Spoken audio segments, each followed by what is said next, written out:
of Keenan Peerflek, and he's this 10-year-old little boy in Iran, and he wanted to be an inventor one day, and they shot him dead, and I just don't understand, why is this planet so violent? Why are we so mean to each other? What species kills each other the way our species does? I just can't believe this. He was 10 years old. He was 10 years old. And it's just, I mean, everything that's going on in Iran is breaking my heart every single day, but I just can't. This little boy looks like my little brother, and he was so happy with his little inventions that he would make with popsicle sticks. And they shot him dead. He was 10 years old. The parents say that it was security forces from the Islamic regime, and he was walking home with his father, and they shot him. And I can't settle my feelings, because I don't think you should. I think that's crazy. I'm sorry. I should feel this way, that a 10-year-old was shot. It's horrific. It's so heartbreaking that this world is so okay with the violence we perpetrate onto each other. It is unbelievable, from our violent energy towards each other in relationships, to our violence in the streets, to violence in the homes, to violence from governments. It is absolutely heartbreaking, and my feelings are being felt because we don't feel our feelings. We stuff our feelings, and then we become more violent because of repression. So I will feel my feelings, and I will express them. And I am one person on this planet, but my say is just as important as anybody else's. And when I hear that a little life was shot dead, my whole body reacts to that now. Because for most of my childhood, I thought I was going to die before I ever reached the age of 18. I didn't think I was ever going to become an adult. I was scared as a child for most of my life. And for these children in Iran and all over the world who live in violent communities and in violent countries with violent regimes, or in repressed violence, which is also so horrific, to be in a place where we stuff our emotions and act like that makes us strong. That is an absolute bullshit falsification of the experience of being human beings. It is incorrect. It was perpetrated onto me as a belief system. I bought into it. I became a very tough chick who didn't feel her feelings, and it ruined my life, and I tried to kill myself multiple times as a result. So I am showing emotion because we need a little more emotion about the violence we're so okay showing, and including in my own industry, where it's fine to show violence and massacres and shootings and all of this stuff on film. But if you ask CBS Studios, don't show any side boob on a woman. God forbid you see side boob. I mean, I don't even have enough boobs for side boob to matter, but I had to change shirts because that was bad. But we can kill anybody. That's no problem.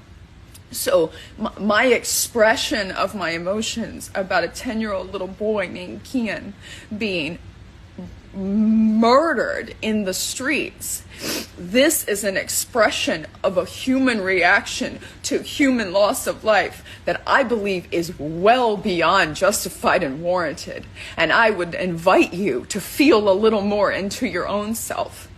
If you know a little 10-year-old child, if you remember being 10 years old, or if you can just open your heart and think of a 10-year-old and think of their little life being snuffed out, it might actually cause you some emotion too, and I would invite you to not push that emotion down. I would invite you to feel it. The reason I'm on here sharing this is because I don't think we do this enough. I don't think we express enough. I don't think we express at the height of our emotions enough. We fix our face and our hair, and we do all the things, and then we get on the Insta Live and we speak very eloquently about how we felt very sad earlier today. I'm sad now. And I'm feeling my sadness in this moment because that is a place of power and that is a place of strength, because I am owning the embodiment of my expression as a human being. That is a new school education that we need, and we need to get on board with yesterday, because the public health crisis, according to the World Health Organization of the 21st century, is mental health. And mental health concerns come when you think that a human response to human interaction or things happening to other human beings in front of you or because of you or with you or in the world around you, if you think that you're supposed to suppress and push down and repress those emotions, that is the beginning of mental health concerns. Because you know what a child doesn't do? That. They are taught that. They are told, don't cry, don't, you're okay, you're fine, suck it up, be a man. These are all bullshit notions that take away the full expression of the human experience of life, and they should go away, like I said, yesterday. I'm on a tangent about this because of the emotion I'm feeling in my body. I know that when my nervous system is dysregulated, that I will express more fully, more deeply, more without thought.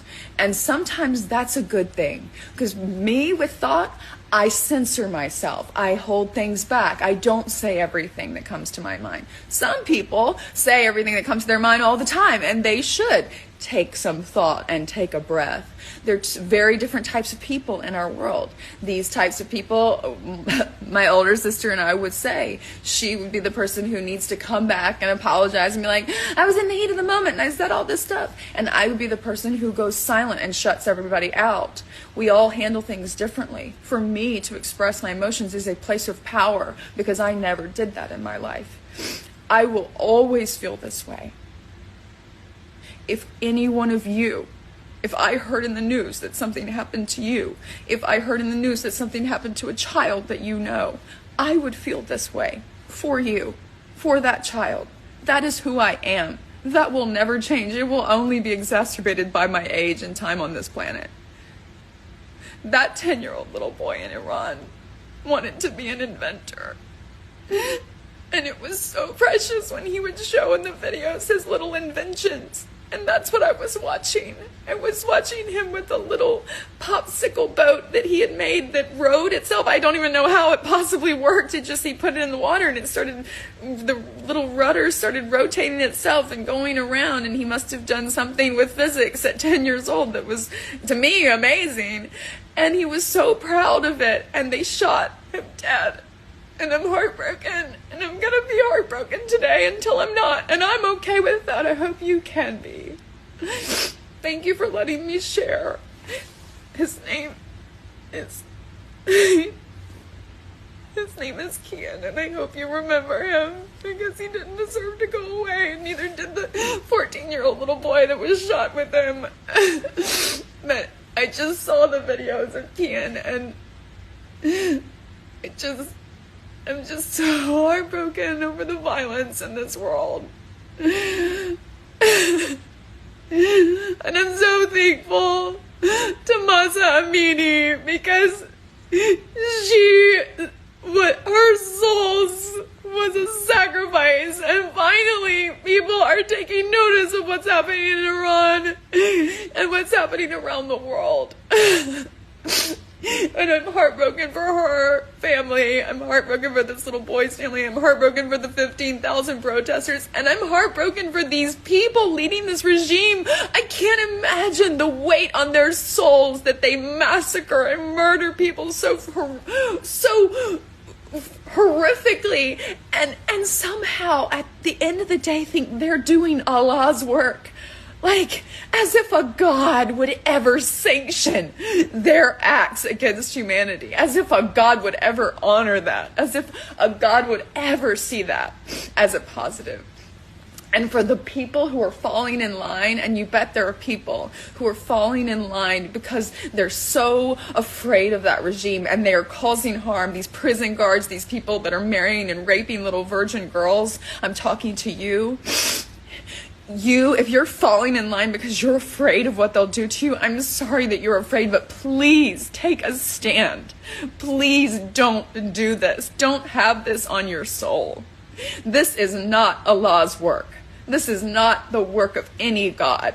This is an extremist, greedy, power-hungry regime that only wants control of everyone in their country. And this is not a reflection of the Iranian people. This is not a reflection of the history of Persia and Iran. This is not what that country is about. And we, as the world, have been cut off from a beautiful culture because of this Islamic regime. And that in and of itself should be criminal. And then on top of that, they are violent and they're horrific and they are doing sins against humanity. And in my opinion, this should be taken into international law. I believe they're looking into that right now, because it's cruelty against humanity that we don't stand for as human beings.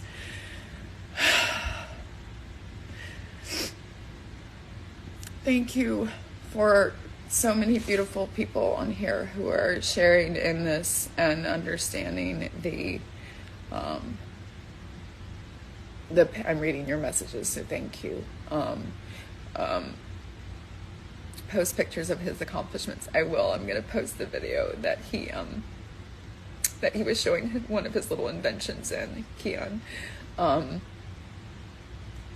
Thank you for everyone who is holding space right now for this, and for everyone who will remember this little boy's name and the little ones and big ones like him who are needlessly losing their lives at an unbelievable rate, and the world is just standing by. And so thank you for being here, and thank you for listening. And I do understand the conditioning of don't cry, of settle your emotions, of all those statements. I don't think that those things come from you in any way, shape, or form other than to be intentionally kind, and I appreciate the kindness intended.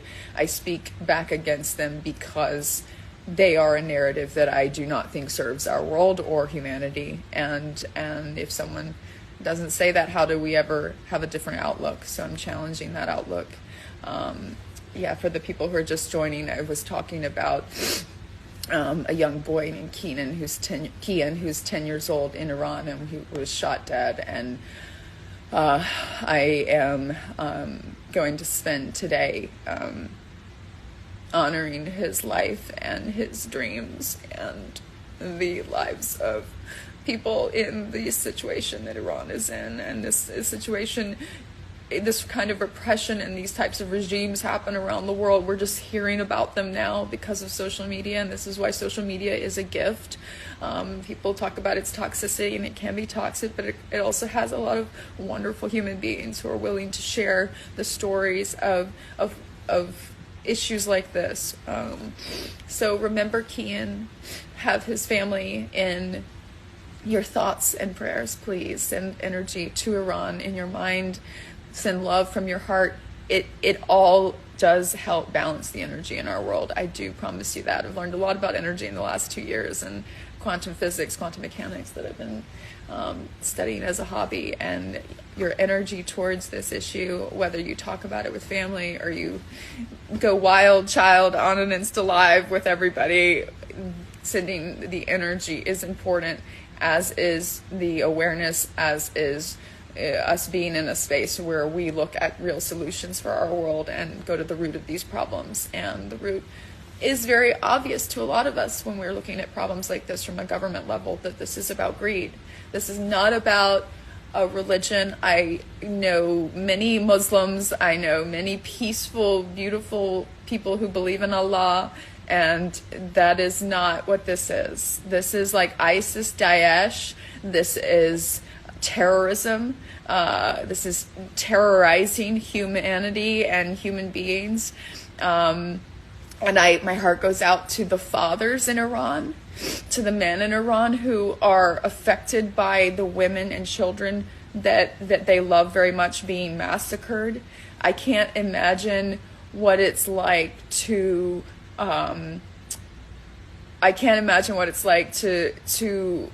be in a country where half of your family is looked at like they're less than cattle. Because if you're a man with a good heart who loves your children, loves your daughters, and loves your wife,